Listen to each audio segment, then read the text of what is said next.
ಎಲ್ರಿಗೂ ನಮಸ್ಕಾರ. ನಾನು ಡಾಕ್ಟರ್ ಪ್ರೇಮ್ ಕುಮಾರ್ ಮಾತಾಡೋದು. ಈಗ ರಾಷ್ಟ್ರಕವಿ ಕುವೆಂಪು ಅವರು ರಚಿಸಿರುವ ಜನಪ್ರಿಯ ವಾಲ್ಮೀಕಿ ರಾಮಾಯಣದ ಯುದ್ಧಕಾಂಡದ 26ನೇ ಅಧ್ಯಾಯ ಅಗ್ನಿ ಪರೀಕ್ಷೆ ಕೇಳಿ. ಮಹಾಕಾರ್ಯವನ್ನು ಸಾಧಿಸಿ ಸಂತುಷ್ಟನ ರಂಗನಾಗಿದ್ದ ಶ್ರೀರಾಮನು ತನ್ನ ಬಳಿಯಲ್ಲಿ ಕುಳಿತಿದ್ದ ಲಕ್ಷ್ಮಣನನ್ನು ಕುರಿತು, ಸೌಮಿತ್ರಿ, ನನ್ನ ಭಕ್ತನೂ ಅನುರಕ್ತನೂ ಆಗಿರುವ ಈ ವಿಭೀಷಣನನ್ನು ಲಂಕಾರಾಜ್ಯದಲ್ಲಿ ಅಭಿಷೇಕಿಸು, ಅದನ್ನು ಕಣ್ಣಾರೆ ಕಂಡು ಆನಂದಿಸುತ್ತೇನೆ ಎಂದನು. ಲಕ್ಷ್ಮಣನು ಮಹಾಪ್ರಸಾದವೆಂದು ಹೇಳಿ ಒಡನೆಯೇ ಸಪ್ತಸಾಗರಗಳಿಂದಲೂ ಪುಣ್ಯ ನದಿಗಳಿಂದಲೂ ತೀರ್ಥವನ್ನು ತರುವಂತೆ ವಾನರಿಗೆ ಆಜ್ಞಾಪಿಸಿದನು. ಕ್ಷಣ ಮಾತ್ರದಲ್ಲಿ ಅವರು ಆ ಕೆಲಸವನ್ನು ಸಾಧಿಸಿದರು. ಅನಂತರ ಲಕ್ಷ್ಮಣಸ್ವಾಮಿ ವಿಭೀಷಣನನ್ನು ಸಿಂಹಾಸನದಲ್ಲಿ ಕುಳಿಸಿ ಕುಳ್ಳರಿಸಿ ಮಂಗಳೋದಕದಿಂದ ಶಾಸ್ತ್ರೋಕ್ತವಾಗಿ ಮಿತ್ರರೆಲ್ಲರ ಸಮಕ್ಷ ಆತನಿಗೆ ಲಂಕಾ ರಾಜ್ಯಾಭಿಷೇಕವನ್ನು ಮಾಡಿದನು. ಹೀಗೆ ಅಭಿಷಕ್ತನಾದ ಆ ರಾಕ್ಷಸೇಶ್ವರನನ್ನು ಕಂಡು ಆತನ ಮಂತ್ರಿಗಳು ಆಶ್ರಿತರು ಆನಂದಿಸಿದರು. ಅವರು ತಂದೊಪ್ಪಿಸಿದ ಪುಷ್ಪಗಳನ್ನು ಕಾಣಿಕೆಗಳನ್ನು ತೆಗೆದುಕೊಂಡು ವಿಭೀಷಣನು ಅವುಗಳಿಂದ ಶ್ರೀರಾಮನನ್ನು ಪೂಜಿಸಿದನು. ಶ್ರೀರಾಮನಾದರೂ ಆ ರಾಕ್ಷಸರಾಜನಿಗೆ ಯಶಸ್ಸನ್ನು ಕೋರುವುದಕ್ಕಾಗಿಯೇ ಅವೆಲ್ಲವನ್ನು ಸ್ವೀಕರಿಸಿದನು. ವಿಭೀಷಣನ ರಾಜ್ಯಾಭಿಷೇಕವಾದ ಮೇಲೆ ಶ್ರೀರಾಮನು ತನ್ನ ಬಳಿಯಲ್ಲಿಯೇ ಬದ್ಧಾಂಜಲಿಯಾಗಿ ನಿಂತಿದ್ದ ಹನುಮಂತನನ್ನು ಕುರಿತು, ಮಾರುತಿ, ಈ ರಾಕ್ಷಸೇಶ್ವರನಾದ ವಿಭೀಷಣನ ಅನುಮತಿಯಿಂದ ಲಂಕಾ ನಗರಕ್ಕೆ ಹೋಗಿ ಅಲ್ಲಿ ಅರಮನೆಯಲ್ಲಿರುವ ಸೀತಾದೇವಿಗೆ ನಮ್ಮ ವಿಜಯದ ಸಮಾಚಾರವನ್ನೂ ರಾವಣನ ಮರಣ ವೃತ್ತಾಂತವನ್ನೂ ತಿಳಿಸಿ ಆಕೆಯ ಸಂದೇಶವನ್ನು ತೆಗೆದುಕೊಂಡು ಬಾ ಎಂದು ಹೇಳಿದನು. ಮಹಾಪ್ರಸಾದವೆಂದು ಹೇಳಿ ಮಾರುತಿಯು ಒಡನೆಯೇ ರಾಕ್ಷಸರಾಜನ ಅನುಮತಿ ಪಡೆದು ಲಂಕಾನಗರಾಭಿಮುಖವಾದನು. ಆತನು ನಗರವನ್ನು ಪ್ರವೇಶಿಸುತ್ತಿದ್ದಂತೆ ಜನರು ಆತನನ್ನು ಆದರದಿಂದ ಎದುರುಗೊಂಡು ಅರಮನೆಗೆ ಕರೆದೊಯ್ದರು. ಆತನು ಅರಮನೆಯನ್ನು ಪ್ರವೇಶಿಸಿ ರಾಕ್ಷಸಿಯರಿಂದ ಪರಿವೇಷ್ಟಿತಳಾಗಿದ್ದ ಸೀತಾ ಮಾತೆಯನ್ನು ಕಂಡು ಆಕೆಗೆ ದೀರ್ಘದಂಡ ನಮಸ್ಕಾರ ಮಾಡಿದನು. ಆತನನ್ನು ಕಾಣುತ್ತಲೇ ಸೀತಾದೇವಿಯು ಪರಮಾನಂದ ಭರಿತೆಯಾಗಿ ಆತನನ್ನು ಆಶೀರ್ವದಿಸಿದಳು. ಹನುಮಂತನು ಸೀತಾದೇವಿಗೆ ಶ್ರೀರಾಮ ಸಂದೇಶವನ್ನು ತಿಳಿಸುತ್ತಾ, ದೇವಿ, ಶತ್ರುವಾದ ರಾವಣನನ್ನು ಸಂಹರಿಸಿ ಪ್ರವರ್ತಿಸುತ್ತಿರುವ ಶ್ರೀರಾಮಚಂದ್ರನು ತಮ್ಮನೊಡನೆಯೂ ಕಪಿನಾಯಕರೊಡನೆಯೂ ಸುಕ್ಷೇಮವಾಗಿರುವನು. ಆತನು ನಿನ್ನನ್ನು ಸಮಾಧಾನ ಚಿತ್ತರಾಗಿರುವಂತೆ ತಿಳಿಸಿದ್ದಾನೆ. ನೀನಿನ್ನು ರಾವಣನ ಮನೆಯಲ್ಲಿರುವೆನೆಂದು ಖೇದಗೊಳ್ಳಬೇಕಾದುದಿಲ್ಲ. ಲಂಕಾ ರಾಜ್ಯವಲ್ಲೂ ನಮ್ಮ ಮಿತ್ರನಾದ ವಿಭೀಷಣನ ಅಧೀನದಲ್ಲಿರುವುದು. ಆದ್ದರಿಂದ ನೀನು ಸ್ವಂತ ಮನೆಯಲ್ಲಿದ್ದಂತೆಯೇ ಸುಖವಾಗಿ ಇರಬಹುದೆಂದು ಆತನು ನಿನಗೆ ತಿಳಿಸ ಹೇಳಿರುವನು ಎಂದನು. ಮಾರುತಿಯ ಮಾತುಗಳನ್ನು ಕೇಳಿ ಸೀತಾದೇವಿಗೆ ಸಂತೋಷದಿಂದ ಮಾತೇ ಹೊರಡಲಿಲ್ಲ. ಸ್ವಲ್ಪ ಹೊತ್ತಾದ ಮೇಲೆ ಸಾವರಿಸಿಕೊಂಡು ಗದ್ಗದ ಸ್ವರದಿಂದ ಆಕೆ, ಮಾರುತಿ, ಸ್ವಾಮಿಯ ವಿಜಯವಾರ್ತೆಯನ್ನು ತಂದ ನಿನ್ನನ್ನು ಹೇಗೆ ಪುರಸ್ಕರಿಸಬೇಕೆಂಬುದೇ ನನಗೆ ತೋಚುತ್ತಿಲ್ಲ. ಅದಕ್ಕೆ ತಕ್ಕ ಪುರಸ್ಕಾರವೆಂಬುದೇ ಜಗತ್ತಿನಲ್ಲಿ ಇಲ್ಲ ಎಂದಳು. ಸೀತಾ ಮಾತೆಯ ಮಧುರವಾದ ಮಾತುಗಳಿಂದ ಅತ್ಯಂತ ಆನಂದಭರಿತನಾದ ಆಂಜನೇಯನು ಆಕೆಗೆ, ಅಮ್ಮ, ನೀನಾಡಿದ ಮಾತುಗಳೇ ಅನರ್ಘ್ಯವಾದವು. ನಾನು ದೇವರಾಜ್ಯವನ್ನು ಪಡೆದವನಿಗಿಂತಲೂ ಹೆಚ್ಚಾಗಿ ಸಂತುಷ್ಟನಾಗಿದ್ದೇನೆ ಎಂದನು. ಆತನ ನುಡಿಗಳಿಂದ ಸುಪ್ರೀತೆಯಾದ ಸೀತಾದೇವಿ ಆತನನ್ನೂ ಆತನ ಸದ್ಗುಣಗಳನ್ನು ಪ್ರಶಂಸಿಸಿದಳು. ಆಗ ಹನುಮಂತನು ಆಕೆಯನ್ನು ಕುರಿತು, ಓ ಮಾತೆ, ನೀನು ಅಪ್ಪಣೆ ಕೊಟ್ಟರೆ ನಿನ್ನನ್ನು ಹಿಂಸಿಸಿದ ಈ ರಾಕ್ಷಸಿಯರನ್ನೆಲ್ಲ ಈಗಲೇ ಹೊಸಕ್ಕೆ ಹಾಕಿಬಿಡುತ್ತೇನೆ. ಪತಿಗತ ಪ್ರಾಣಳಾದ ನಿನಗೆ ಈ ರಾಕ್ಷಸಿಯರು ಕೊಟ್ಟ ಸಂಕಟ ಅಷ್ಟಿಷ್ಟಲ್ಲ. ಕ್ರೂರೆಯರಾದ ಇವರನ್ನೆಲ್ಲ ಕೊಂದು ಬಿಡಬೇಕೆಂದ ಬಯಕೆ ನನ್ನ ಮನಸ್ಸಿನಲ್ಲಿ ಉದಿಸಿದೆ. ನೀನು ಆ ಕಾರ್ಯಕ್ಕೆ ಸಮ್ಮತಿಸುವ ವರವನ್ನು ನನಗೆ ದಯಪಾಲಿಸು ಎಂದನು. ಆದರೆ ದಯಾಮಯಳಾದ ಸೀತಾಮಾತೆ ಅದನ್ನು ಸಮ್ಮತಿಸಲಿಲ್ಲ. ಅಯ್ಯ ಮಾರುತಿ, ಇವರೆಲ್ಲರೂ ತಮ್ಮ ರಾಜನ ಅಪ್ಪಣೆಯನ್ನು ನೆರವೇರಿಸಿರುವರು ದಾಸಿಯರು. ಆದ್ದರಿಂದ ಇವರಲ್ಲಿ ಕೋಪಗೊಳ್ಳುವುದು ಯೋಗ್ಯವಲ್ಲ. ನನ್ನ ಪಾಪಕರ್ಮ ನನ್ನನ್ನು ಕಾಡಿಸಿತು, ಆದ್ದರಿಂದ ಇವರನ್ನೆಲ್ಲ ಕ್ಷಮಿಸಿಬಿಡು ಎಂದಳು. ದೇವಿಯ ಈ ಮಂಗಳ ನುಡಿಗಳನ್ನು ಕೇಳಿ ಹನುಮಂತನು ಆಕೆಗೆ ಭಕ್ತಿಯಿಂದ ನಮಿಸಿ, ಅಮ್ಮ, ಶ್ರೀರಾಮ ಪತ್ನಿಯಾದ ನೀನು ನಿನ್ನ ಯೋಗ್ಯತೆಗೆ ತಕ್ಕಂತೆ ನುಡಿದೆ. ಈಗ ಶ್ರೀರಾಮನಿಗೆ ನಿನ್ನಿಂದ ಯಾವ ಸಂದೇಶವನ್ನು ಒಯ್ಯಲಿ ಎಂದು ಕೇಳಿದನು.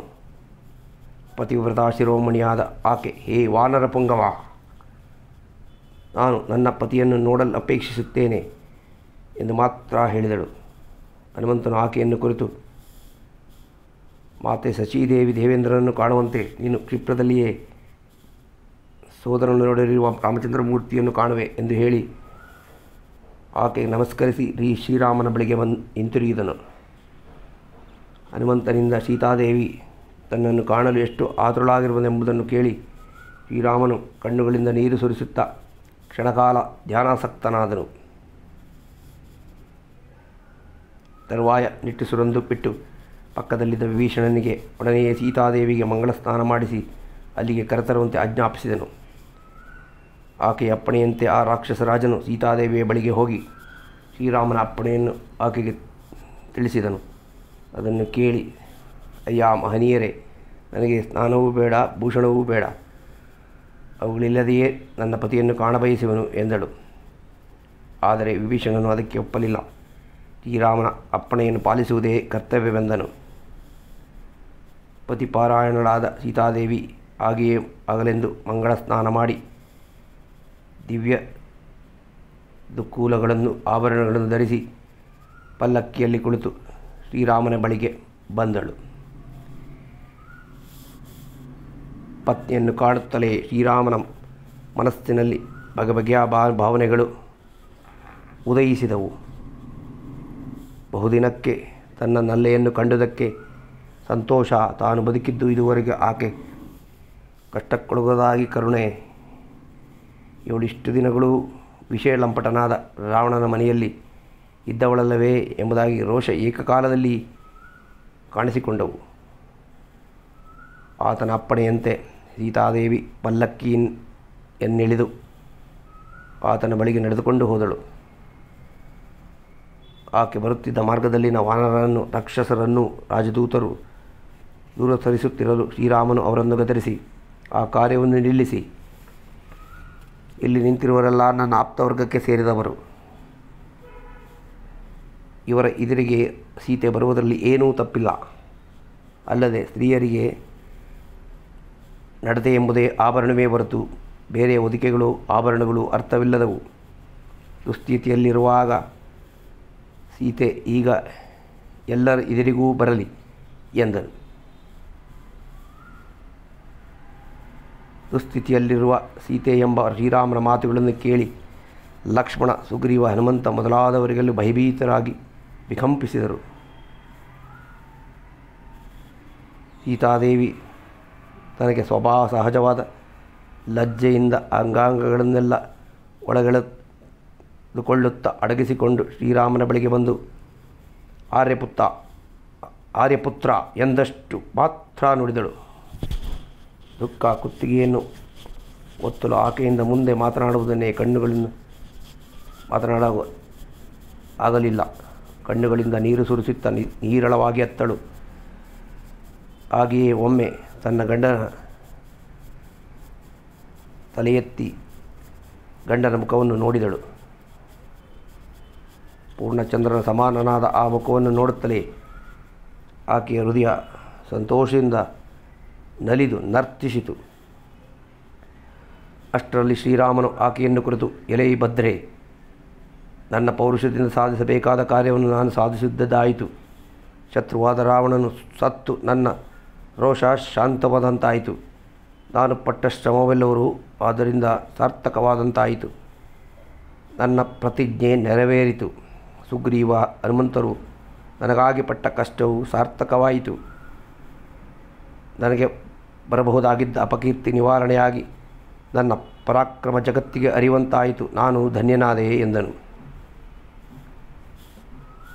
ಶ್ರೀರಾಮನ ಮಾತುಗಳನ್ನು ಕೇಳಿ ಸೀತಾದೇವಿ ಬೆದರಿದ ಹೆಣ್ಣು ಜಿಂಕೆಯಂತೆ ನಡುಗುತ್ತಾ ಕಣ್ಣೀರು ತುಂಬಿದಳು.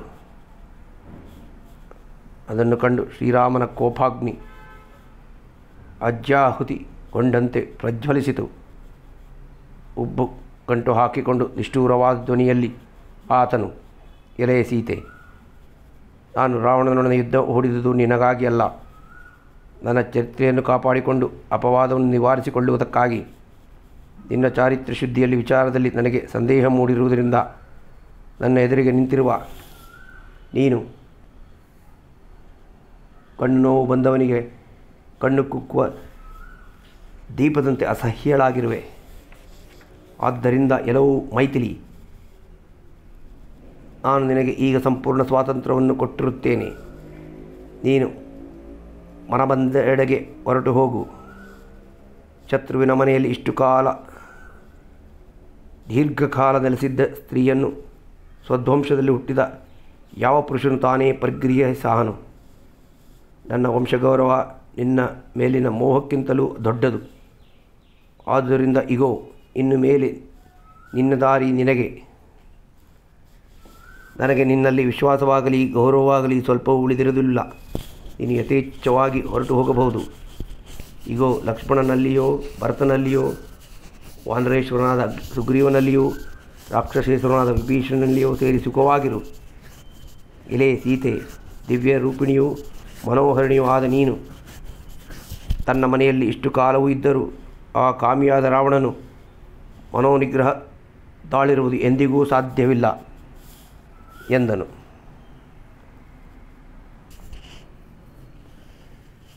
ಶ್ರೀರಾಮನ ಕಠೋರ ವಚನಗಳನ್ನು ಕೇಳಿ ಸೀತಾದೇವಿ ಆನೆಯ ಸೊಂಡಿಲಿಗೆ ಸಿಕ್ಕ ಸಲ್ಲಕ್ಕಿ ವೃಕ್ಷದಂತೆ ನಡಗಿ ಹೋದಳು. ಅಷ್ಟು ಜನ ವಾನರರ ರಾಕ್ಷಸರ ಎದುರಿನಲ್ಲಿ ಆತನಾಡಿದ ಮಾತುಗಳನ್ನು ಕೇಳಿ ಆಕೆ ನಾಚಿಕೆಯಿಂದ ಸಾವು ಸಮನಿದಷ್ಟು ಸಂಕಟವಾಯಿತು. ಆಕೆ ಕುಗ್ಗಿ ಕರಗಿ ಕಣ್ಣೀರಿಗರಿಯುತ್ತಾ ಭೂಮಿಗಿಳಿದು ಹೋದಳು. ಸ್ವಲ್ಪ ಕೆಲವಾದ ಮೇಲೆ ಆಕೆ ಸ್ವಲ್ಪ ಚೇತರಿಸಿಕೊಂಡು ಕಣ್ಣೀರನ್ನು ಒರೆಸಿಕೊಳ್ಳುತ್ತಾ ಗದ್ಗದ ಸ್ವರದಿಂದ ಗಂಡನಿಗೆ ಪ್ರತ್ಯುತ್ತರ ಕೊಟ್ಟಳು. ಎಲೆ ಮಹಾವೀರ, ಅನಾಗರಿಕ ಮನುಷ್ಯನೊಬ್ಬನು ಅನಾಗರಿಕ ಹೆಣ್ಣುನೊಬ್ಬಳಿಗೆ ಹೇಳುವಂತೆ ಕರ್ಣಕಠೋರವಾದ ಈ ಅಯೋಗ್ಯ ವಾಕ್ಯಗಳನ್ನು ನನ್ನಲ್ಲಿ ಹೇಳುತ್ತಿರುವೆಲ್ಲ. ಎಲೆ ಮಹಾಬಾಹು, ನನ್ನ ಮಾತನ್ನು ನಂಬು. ನಿನ್ನ ಸಂದೇಹ ಅರ್ಥವಿಲ್ಲದದು. ನಾನು ಕುಲುಷಿತೆಯಲ್ಲ. ನನ್ನಡತೆಯಿಂದಲೇ ನಾನು ಪ್ರತಿಜ್ಞೆ ಮಾಡಿ ಹೇಳುತ್ತೇನೆ. ನಾನು ಕೇವಲ ಪರಿಶುದ್ಧಳು. ಪರಾಧೀನಳಾದ ನನ್ನನ್ನು ಮುಟ್ಟಿ ರಾವಣನು ಹೊತ್ತುಕೊಂಡು ಬಂದಿರಬಹುದು. ಆದರೆ ಆ ಸಂಸ್ಪರ್ಶ ನಿನ್ನ ಮನಪೂರ್ತಿಯಾದುದಲ್ಲ. ನನ್ನ ಮನಪೂರ್ತಿಯಾದುದಲ್ಲ. ಅದು ನನ್ನ ಅಪರಾಧವೂ ಅಲ್ಲ. ಅದೇನಿದ್ದರೂ ದೈವಚೇಷ್ಟಿತ. ನನ್ನ ಅಧೀನದಲ್ಲಿರುವುದು ನನ್ನ ಮನಸ್ಸು. ಅದು ನಿನ್ನಲ್ಲಿ ಸೇರಿ ಹೋಗಿದೆ. ಶರೀರ ಪರಾಧೀನವಾದಾಗ ಅನಾಥೆಯಾದ ನಾನು ಏನು ಮಾಡಲು ಸಾಧ್ಯ?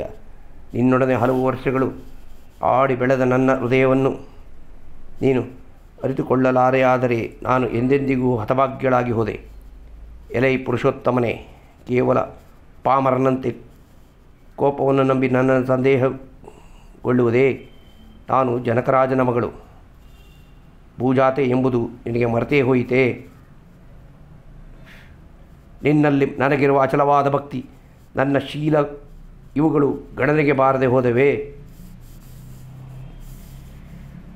ಸೀತೆಯ ಹಲವು ಶ್ರೀರಾಮನ ಸ್ಥಿರತೆಯನ್ನು ಕದಲಿಸಲಿಲ್ಲ. ಆತನು ನಿಷ್ಠೂರವಾಗಿ ಛಟದು ನಿಂತನು. ಅದನ್ನು ಕಂಡು ಆಕೆಗೆ ಅಸಹ್ಯ ವೇದನೆಯಾಯಿತು.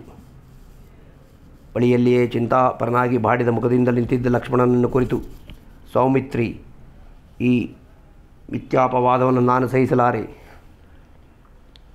ಈ ದುಃಖಕ್ಕೆ ಮದ್ದೆಂದರೆ ಚಿತಾರೋಹಣ.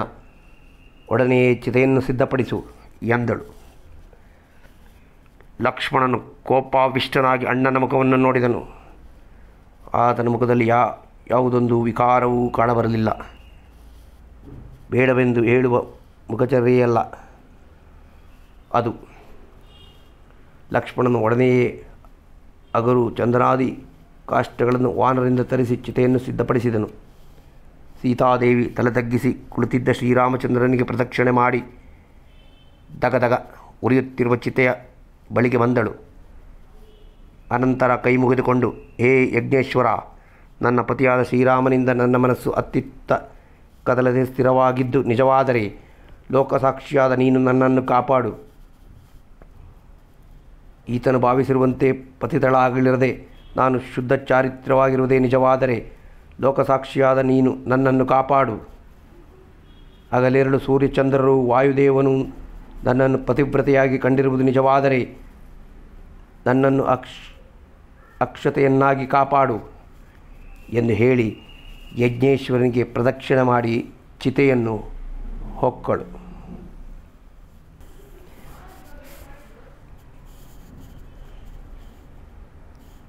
ಎಲ್ಲರ ಆಹಾಕಾರವನ್ನು ಕಂಡು ಶ್ರೀರಾಮಚಂದ್ರನ ಮನಸ್ಸು ಕ್ಷಣಕಾಲ ಕದಡಿತು. ಕಣ್ಣುಗಳಲ್ಲಿ ಕಂಬನಿಯುಕ್ಕಿತು. ತನ್ನ ನಿಷ್ಠೂರ ವರ್ತನೆಯನ್ನು ಕುರಿತು ತಮ್ಮಲ್ಲಿಯೇ ಮಾತನಾಡಿಕೊಳ್ಳುತ್ತಿದ್ದ ವಾನರನ್ನು ಕಂಡು ಧರ್ಮಾತ್ಮನಾದ ರಾಮಚಂದ್ರನು ಬಾಷ್ಪ ವ್ಯಾಕುಲಲೋಚನಾಗಿ ನಿಂತಿದ್ದನು. ಆ ಸಮಯದಲ್ಲಿ ಕುಬೇರ, ಯಮ, ದೇವೇಂದ್ರ, ವರುಣರು, ಪರಮೇಶ್ವರನು, ಸಕಲ ಲೋಕಕರ್ತರಾದ ಪರಬ್ರಹ್ಮನು ಸೂರ್ಯ ಸನ್ನಿಭವಾದ ತಮ್ಮ ವಿಮಾನಗಳಲ್ಲಿ ಕುಳಿತು ಅಲ್ಲಿಗೆ ಬಂದರು. ಅಂಜಲಿಬದ್ಧನಾಗಿ ನಿಂತು ತಮ್ಮನ್ನು ಗೌರವಿಸಿದ ಶ್ರೀರಾಮನನ್ನು ಕಂಡು ದೇವತೆಗಳು ತಾವು ಒನ್ನಡವೆ ಸಿಂಗರಿಸಿದ್ದ ತಮ್ಮ ಬಹುಭುಜಗಳನ್ನೆತ್ತಿ ನಮಸ್ಕರಿಸಿ ಹೇಳಿದರು, ಸರ್ವಲೋಕ ಕರ್ತಾರನೂ ಸರ್ವಶ್ರೇಷ್ಠನೂ ಜ್ಞಾನಿಗಳಲ್ಲಿ ಜ್ಞಾನಿಯೂ ಆದ ನೀನು ಅಗ್ನಿ ಪ್ರವೇಶ ಮಾಡುತ್ತಿರುವ ಸೀತಾದೇವಿಯನ್ನು ತಡೆದೆ ಏಕೆ ಉಪೇಕ್ಷಿಸುತ್ತಿರುವೆ? ದೇವರುಗಳಲ್ಲಿ ನೀನು ಪರಮಶ್ರೇಷ್ಠನೆಂಬುದು ನಿನಗೆ ಬೋಧನೆಯಾಗುತ್ತಿಲ್ಲ. ನೀನು ಋತಾಧಾಮನೆಂಬ ಅನಾದಿ ವಸ್ತುವಲ್ಲವೇ? ಮೂರು ಲೋಕಗಳನ್ನು ಸೃಷ್ಟಿಸಿಯೇ ನೀನು ಸ್ವಯಂ ಪ್ರಭು. ರುದ್ರನಲ್ಲಿ 8ನೇಯವನಾದ ಮಹಾದೇವನು ನೀನು. 12 ಸ್ವಾಧ್ಯರಲ್ಲಿ 5ನೇಯವನಾದ ವೀರ್ಯವಂತ.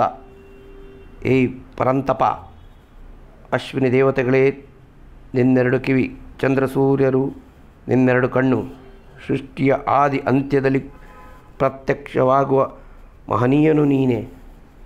ಇಂತಹ ನೀನು ಪ್ರಾಕೃತ ಮಾನವನಂತೆ ವೈದೇಹಿಯನ್ನು ಉಪೇಕ್ಷಿಸಬಹುದೇ? ಲೋಕರಕ್ಷಕರಾದ ದೇವತೆಗಳ ಮಾತುಗಳನ್ನು ಕೇಳಿ ಧರ್ಮರಕ್ಷಕನಾದ ಶ್ರೀರಾಮಚಂದ್ರನು ಇಂತೆಂದನು, ನನಗೆ ತಿಳಿದ ಮಟ್ಟಿಗೆ ನಾನು ರಾಮ, ದಶರಥನ ಮಗ, ಮನುಷ್ಯ.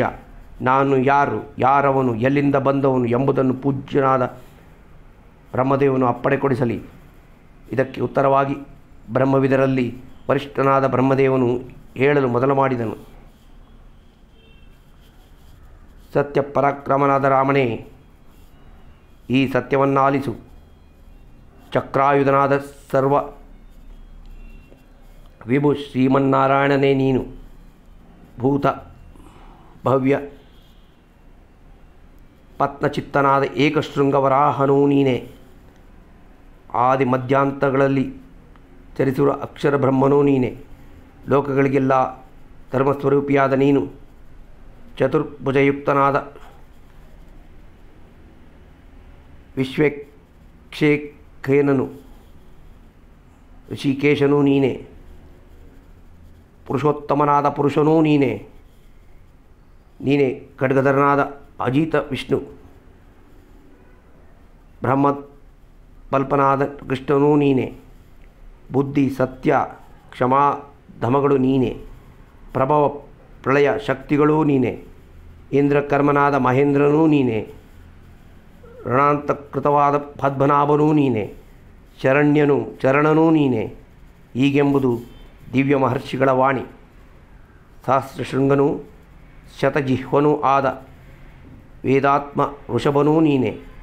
ಲೋಕತ್ರಯಗಳಿಗೂ ನೀನೇ ಆದಿಕರ್ತ.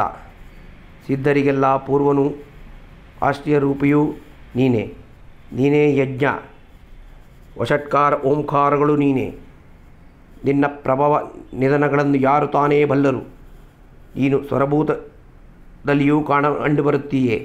ಸಮಸ್ತ ದಿಕ್ಕುಗಳಲ್ಲಿಯೂ ಗಗನದಲ್ಲಿಯೂ ಪರ್ವತವನದಲ್ಲಿಯೂ ಕಂಡುಬರುವ ಸರ್ವಾಂತರ್ಯಾಮಿ ನೀನು. ಸಹಸ್ರ ಚರಣನು, ಸಹಸ್ರ ಶೀರ್ಷನು, ಸಹಸ್ರ ಚಕ್ಷುವು ಆದ ನೀನು ಸಮಸ್ತ ಜೀವರಾಶಿಯನ್ನು ಪರ್ವತ ನಂದಿಖಾನನ ಸಹಿತವಾದ ಭೂಮಂಡಲವನ್ನು ಧರಿಸಿರುವೆ. ಹೇ ರಾಮಚಂದ್ರ, ಸೃಷ್ಟಿಯೆಲ್ಲವೂ ಲಯವಾದಾಗ ನೀನು ಚಿತ್ ಸಮುದ್ರದಲ್ಲಿ ಬಹೋರಗ ಸುಪ್ತನಾಗಿರುವೆ. ಆಗ ದೇವದಾನವ ಗಾಂಧರ್ವರ 3 ಲೋಕವನ್ನು ನೀನೇ ಒಳಗೊಂಡಿರುವೆ.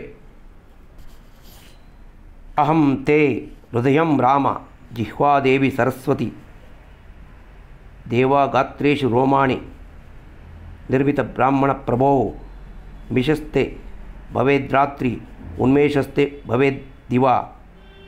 ನಾನು ನಿನ್ನ ಹೃದಯ ಸರಸ್ವತಿ, ನಿನ್ನ ಜಿಹ್ವೆ ದೇವತೆಗಳೇ ನಿನ್ನ ರೋಮಾಳಿ.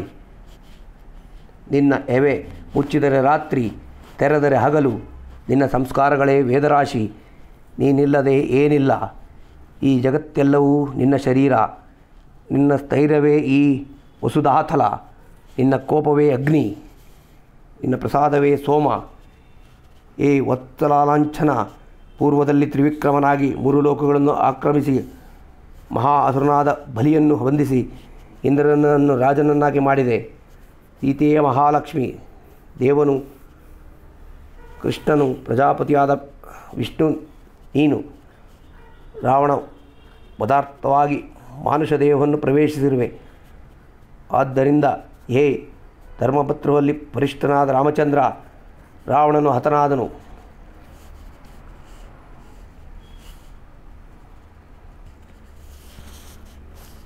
ಪ್ರಹೃಷ್ಟನಾಗಿ ಸ್ವಲೋಕ ಪ್ರತಿಷ್ಠಾತನಾಗು. ಅಮೋಘಂ ಬಲವೀರ್ಯಂ ಥೇ ಅಮೋಘಸ್ತೆ ಪರಾಕ್ರಮ ಅಮೋಘಂ ದರ್ಶನಂ ರಾಮ ನ ಚ ಮೋಘಸ್ತವಸ್ತವ ಅಮೋಘಾಸ್ತೆ ಭವಿಷ್ಯಂತಿ ಭಕ್ತಿ ಮಂತಿಷ್ಠಯ ನರಃ. ನಿನ್ನ ಬಲವೀರ್ಯವೋ ಅಮೋಘವಾದುದು ನಿನ್ನ ಪರಾಕ್ರಮ. ಹೇ ರಾಮಚಂದ್ರ, ನಿನ್ನ ಸಂದರ್ಶನವೂ ಅಮೋಘವೇ. ಮೋಘವಾಗುವುದೇ ನಿನ್ನ ಸ್ತೋತ್ರ. ನಿನ್ನ ಭಕ್ತರು ಅಮೋಘರೇ. ಪುರಾಣರು ಪುರುಷೋತ್ತಮನಲ್ಲಿರಾಗಿರುವ ನಿನ್ನನ್ನು ಭಕ್ತಿಯುಕ್ತರಾದರೂ ಇಹಪರಗಳೆಲ್ಲರಿಯೂ ತಮ್ಮ ಇಷ್ಟಾರ್ಥವನ್ನು ಪಡೆಯುತ್ತಾರೆ. ಪುರಾತನವಾದರೂ ನಿತ್ಯೇತಿಹಾಸವಾದ ಈ ಅಷ್ಟಸ್ತವನ್ನು ಯಾರು ಸಂಕೀರ್ತಿರುವರೋ ಅವರಿಗೆ ಎಂದೂ ಪರಾಭವವಿಲ್ಲ. ಇದೇನು ಪವಾಡ. ಸಕಾರನಾದ ಯಜ್ಞೇಶ್ವರನು ಸೀತಾದೇವಿಯನ್ನು ತೊಡೆಯ ಮೇಲೆ ಕುಳ್ಳಿರಿಸಿಕೊಂಡು ಅಗ್ನಿ ಮಧ್ಯದಿಂದ ಮೇಲಕ್ಕೆದ್ದು ಬರುತ್ತಿದ್ದಾನೆ. ಆ ಸೀತಾಮಾತೆಯಾದರೂ ಆಗ ತಾನು ಉದಿಸಿದಂತೆ ಸೂರ್ಯನಂತೆ ಬೆಳಗುತ್ತಾ ಅಕ್ಷತ ಶರೀರರಾಗಿದ್ದಾಳೆ. ತಲೆಯಲ್ಲಿ ಮುಡಿದ ಹೂಗಳು ಬಾಡಿಲ್ಲ. ಯಜ್ಞೇಶ್ವರನು ಸೀತಾದೇವಿಯನ್ನು ಎತ್ತಿಕೊಂಡು ರಾಮನಿಗೆ ಒಪ್ಪಿಸುತ್ತಾ, ರಾಮಚಂದ್ರ, ಈ ಜಾನಕಿ ನಿನ್ನವಳು. ಈಕೆ ಪಾಪವನ್ನು ಅರಿಯಳು. ಸದಾಚಾರ ಸಂಪನ್ನೆಯಾದ ಈಕೆ ಮಾತಿನಲ್ಲಾಗಲಿ ಮನಸ್ಸಿನಲ್ಲಾಗಲಿ ಬುದ್ಧಿಯನ್ನಲ್ಲಾಗಲಿ ನಿನ್ನಲ್ಲದೆ ಬೇರೊಬ್ಬನು ನೆನೆಯವಳಲ್ಲ. ಕೇವಲ ಮಂಗಳಕರಿಯಾದವಳು ಈಕೆ. ಗರ್ವಾಂಧನಾದ ರಾವಣ ನೀನಿಲ್ಲದಾಗ ದೀನಳು ವಿವಶಳು ಆದ ಆಕೆಯನ್ನು ಹೊತ್ತುಕೊಂಡು ಹೋದನು. ಅಂದಿನಿಂದ ಇಂದಿನವರೆಗೂ ಆಕೆ ಎಂತಹ ರಾಕ್ಷಸ ಬಾಧೆಯನ್ನು ಸಹಿಸಿಕೊಂಡಿರುತ್ತಾಳೆ. ಪಾಪರಹಿತಿಯಾದ ಈ ಪರಿಶುದ್ಧೆಯನ್ನು ಸ್ವೀಕರಿಸು. ಇದು ನನ್ನ ಅಪ್ಪಣೆ. ಇದಕ್ಕೆ ಪ್ರತಿ ಏಳಬೇಡ ಎಂದನು. ಯಜ್ಞೇಶ್ವರನ ಮಾತುಗಳಿಂದ ಸಂತುಷ್ಟರಂಗನಾದ ಶ್ರೀರಾಮಚಂದ್ರನು ಆನಂದಾಶ್ರುಗಳನ್ನು ಸುರಿಸುತ್ತಾ, ಸ್ವಾಮಿ, ಸೀತೆ ಪಾಪರಹಿತೆ ಎಂಬುದನ್ನು ನಾನು ಬಲ್ಲೆ. ಆಕೆ ರಾವಣನ ಅಂತಃಪುರದಲ್ಲಿ ಬಹುಕಾಲ ಇದ್ದುದರಿಂದಲೇ ಆಕೆಯ ನಡತೆ ಇಂದಿಗೂ ಕೊಂಕದೆಂಬುದೂ ನನಗೆ ಗೊತ್ತು. ಆದರೆ ಆಕೆಯನ್ನು ಪರೀಕ್ಷಿಸದೆಯೇ ಸ್ವೀಕರಿಸಿದರೆ ಲೋಕದ ಜನ ನನ್ನನ್ನು ವಿಷಯಲೋಲೂಪನೆಂದು ರೂಪಮೋಹಿತನೆಂದು ಖಂಡಿಸುತ್ತಿದ್ದರಲ್ಲ. ಸ್ವತೇಜಸ್ಸಿನಿಂದಲೇ ತನ್ನನ್ನು ರಕ್ಷಿಸಿಕೊಳ್ಳಬಲ್ಲ ಈಕೆಯನ್ನು ರಾವಣನು ವಶಕೊಳ್ಳಬಲ್ಲನೇ? ಪ್ರಜ್ವಲಿಸುವ ಅಗ್ನಿಯಂತಿಹ ಈಕೆಯ ಪಾತಿವ್ರತ್ಯವನ್ನು ಜಗತ್ತಿಗೆ ತೋರುವುದಕ್ಕಾಗಿ ನಾನು ಈಕೆಯ ಪರೀಕ್ಷೆಗೆ ಒಳಪಡಿಸುವುದು. ಈಕೆ ನನ್ನಿಂದ ಅನನ್ಯೆಯಾದವಳು. ಆದ್ದರಿಂದ ಈಕೆಯನ್ನು ತ್ಯಜಿಸುವುದೆಲ್ಲಿ ಬಂತು? ಪರಾಕ್ರಮಿ ತನ್ನ ಕೀರ್ತಿಯನ್ನೆಂತೋ ಅಂತೂ ನಾನು ಈಕೆಯನ್ನು ತ್ಯಜಿಸುವೆಂಬುದು ಅಸಾಧ್ಯ. ಸೂರ್ಯನಿಗೆ ಪ್ರಭಾದೇವಿಯಂತೆ ಸದಾ ಈಕೆ ನನ್ನನ್ನು ಅಗಲದಿರುವವಳು ಸರಿ ಎಂದು ಹೇಳಿ ಸೀತಾದೇವಿಯನ್ನು ಕೈ ಹಿಡಿದು ತನ್ನ ಬಳಿಗೆ ಕರೆದುಕೊಂಡನು.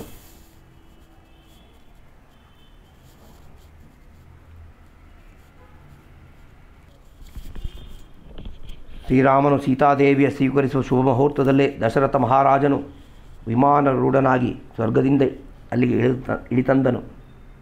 ರಾಮಚಂದ್ರನು ತಮ್ಮನೊಡನೆ ತಂದೆಗೆ ಸಾಷ್ಟಾಂಗ ನಮಸ್ಕಾರ ಮಾಡಿದನು. ದಶರಥ ಮಹಾರಾಜನು ವಿಮಾನದಲ್ಲಿ ಕುಳಿತೇ ಮಗನನ್ನು ಬಾಚಿ ತಬ್ಬಿಕೊಂಡನು. ಅನಂತರ ಆತನನ್ನು ತೊಡೆಯ ಮೇಲೆ ಕುಳ್ಳಿರಿಸಿಕೊಂಡು ಆನಂದ ಬಾಷ್ಪವನ್ನು ಸುರಿಸುತ್ತಾ, ಮಗು ರಾಮಚಂದ್ರ, ನಿನ್ನನ್ನು ನಗಲಿದ ನನಗೆ ಸ್ವರ್ಗವೂ ಸುಖವಲ್ಲ. ವನವಾಸವನ್ನು ಮುಗಿಸಿ ಶತ್ರುಜಯದಿಂದ ವರ್ಧಿಸುತ್ತಿರುವ ನಿನ್ನನ್ನು ಕಂಡು ನನಗೆ ಅತ್ಯಂತ ಸಂತೋಷವಾಗಿದೆ. ಆ ಕೈಕೆಯಾಡಿದ ಕ್ರೂರ ವಾಕ್ಯಗಳು ಈವರೆಗೂ ನನ್ನ ಮನಸ್ಸನ್ನು ಕೊರೆಯುತ್ತಿದ್ದವು. ಸೀತಾಲಕ್ಷ್ಮಣ ಸಹಿತನಾಗಿ ಕುಶಲಿಯಾಗಿರುವ ನಿನ್ನನ್ನು ಕಂಡು ನನಗೆಷ್ಟೋ ಸಮಾಧಾನವಾಯಿತು. ರಾಮ, ನಿನ್ನಂತಹ ಮಗನನ್ನು ಪಡೆದು ನಾನು ಧನ್ಯನಾದೆ. ನೀನಿನ್ನು ಅಯೋಧ್ಯೆಗೆ ಹಿಂತಿರುಗು. ಭರತನನ್ನು ನಿನ್ನ ಮಾತೆಯಾದ ಕೌಸಲ್ಯವನ್ನು ಪ್ರಜಾಕೋಟಿಯನ್ನು